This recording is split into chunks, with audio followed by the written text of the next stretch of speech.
तर ही जी यात्रा आहे ही दोन पद्धतीने चाललो आपण. एक तर हे स्थावर तीर्थाला चाललो, दुसरे जंगम तीर्थ आहे. जंगम तीर्थ कोण आहेत तर जंगम तीर्थ म्हणजे आई, बाप, गुरु आणि संत महात्मे हे जंगम तीर्थ आहे. या तीर्थाला गेल्यानंतर मोक्ष मिळतो आणि जंगम तीर्थ आपल्या जवळ येऊन आपल्याला मोक्ष देण्याचं काम करतात. असे संत सज्जनांचं एक तीर्थ आहे. माऊलीचे अभंग सकळ तीर्थ तया ठाया येती पुनीत व्हावया पर्व काळ पाया तळी वैष्णव. वैष्णवांच्या पायच पर्व काळ किंवा सगळं ही तीर्थे निवृत्तीची पायी तेथे पुरी देई माझे मन. म्हणून संत महात्म्यांच्या संगतीमध्ये आपण सगळे चाललेलो आहोत. का जायचं बाबा संत संघामध्ये तर सत्संगम परमप्राप्यम. सत्संगाशिवाय दुसरा उपाय नाही महाराज.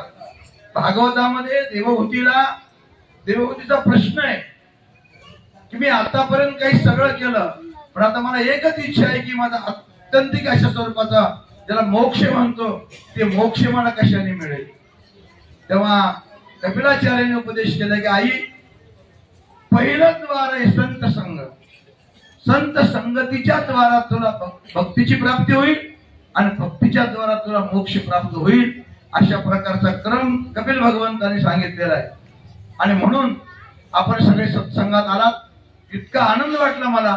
आता प्रत्येकाला गळ्याला भेटा वाटतं मला पण आता माझी मजबुरी आहे. इतकी सेवा केली प्रत्येकाने. एका नुसत्या शब्दावर फोनवर एवढी मंडळी आलेली आहे. मी आमच्या फक्त शेजारच्या गावाला भेटलो आहे. बाकी मांडणी सारखं छोटस गाव 60-70 माणसं आलेली आहेत. आमचं सुगाव समठाण्याहून बरीच मंडळी आलेली आहे. आमच्या हिप्परी गावून 40-50 मंडळी आलेली आहे. पिंपळदरी अशी इज्जत गाव कोणतो का एक माझ्याकडे यादी नावाची ती यादी मी समारोपाला सगळी सांगणार आहे.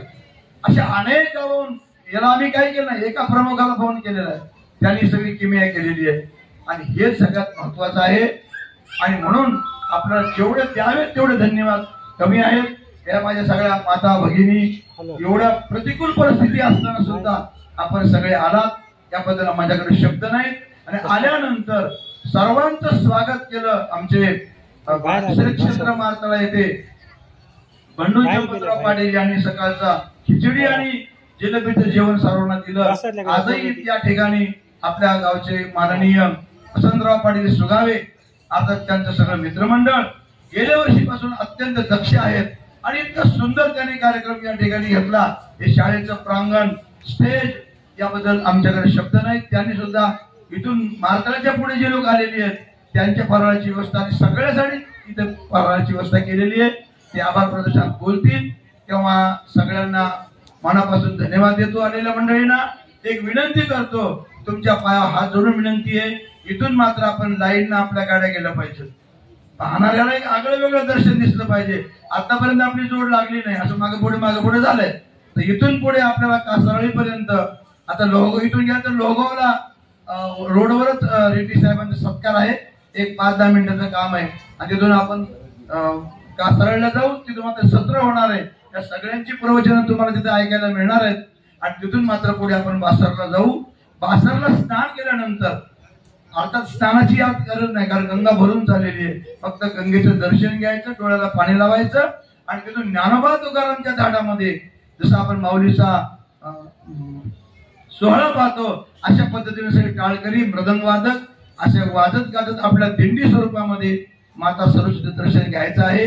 तेव्हा अशा पद्धतीने आपण सगळ्यांनी वागावं एवढीच प्रार्थना करतो. आणि जी हा यात्रेला निघाली जी मंडळी आहे त्या सगळ्या आमच्या या वारकऱ्यांच्या वतीनं त्यांना सुद्धा आम्ही पोट भरून शुभेच्छा देतो की आपला प्रवास अत्यंत सुंदर व्हावा आणि खरा तो एकच धर्म जगाला प्रेम अर्पावे. आमच्या वैष्णवांनी सगळ्याला प्रेम दिलं महाराज. मी परवा तिथं मार्गळ्यात बोललो. भगवान बुद्धांनी सांगितलं विनय नावाच्या पिटकामध्ये अरे धर्म म्हणजे काय. 2 व्यक्तीला जोडतो तो धर्म आहे आणि 2 व्यक्तीला जोडतो तो अधर्म आहे. खरा धर्म काय तर माणसाने माणसावर प्रेम करणं हा धर्म आहे. आणि म्हणून आमचं शास्त्र वसुधैव कुटुंबकम असं आमचं वेद म्हणतो. तेव्हा सगळे तुम्ही आम्ही एक आहोत. मानवतेच्या दृष्टीने तुम्हाला सलाम आहे वंदन आहे आमचं. जाऊन या समाधानाने या. आणि आल्यानंतर काही लोकांचा अनुभव मी घेतला. काही लोकांनी व्यापार सोडून दिला.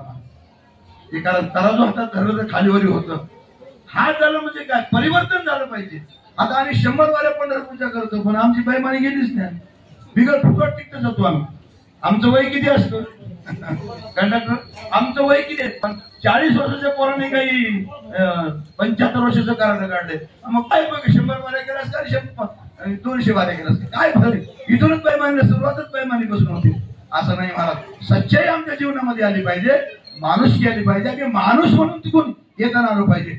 बासरला जाताना आम्ही कोणी जाऊ, पण येताना आम्ही मनुष्य म्हणून आलं पाहिजे. आणि मनुष्य बनला की तो ईश्वर बनतच असतो, यामध्ये वेगळं सांगण्याची आवश्यकता नाही. तेव्हा फक्त सर्वांना धन्यवाद आहे. अनेक मान्यवर आलेले समोर असे चेहरे दिसत आहेत मला, पण आता माझाही वेळ अभावी नाविलाज असल्यामुळे सर्वांच्या चरणी मी इथूनच नमस्कार दंडवत करतो. आणि सुधावे साहेबांना विनंती करतो की आपण एवढं इतकं सुंदर स्वागत आमचं केलं, तेव्हा आपणही या सगळ्या आमच्या वारकऱ्यांच्या बाबतीमध्ये सुद्धा वारकरी आहेत, पण हालचाल चालले ते सर्वांचं कौतुक त्यांच्या वतीने होईल आणि त्यांना सत्कार करून मग कार्यक्रम संपेल. संपला कोणी गोंधळ करायचा नाही. वाढणारी माणसं शिस्तीनं वाढतील, घेणारी माणसं शिस्तीनं घेतील. प्रसाद घेतल्यानंतर आपण हळूहळू मग जाऊ. आज आपल्या घुगराळ येथे आपत्ती क्षेत्र खंडोबाच्या पावनभूमीमध्ये दरवर्षीप्रमाणे याही वर्षी हिंदोळा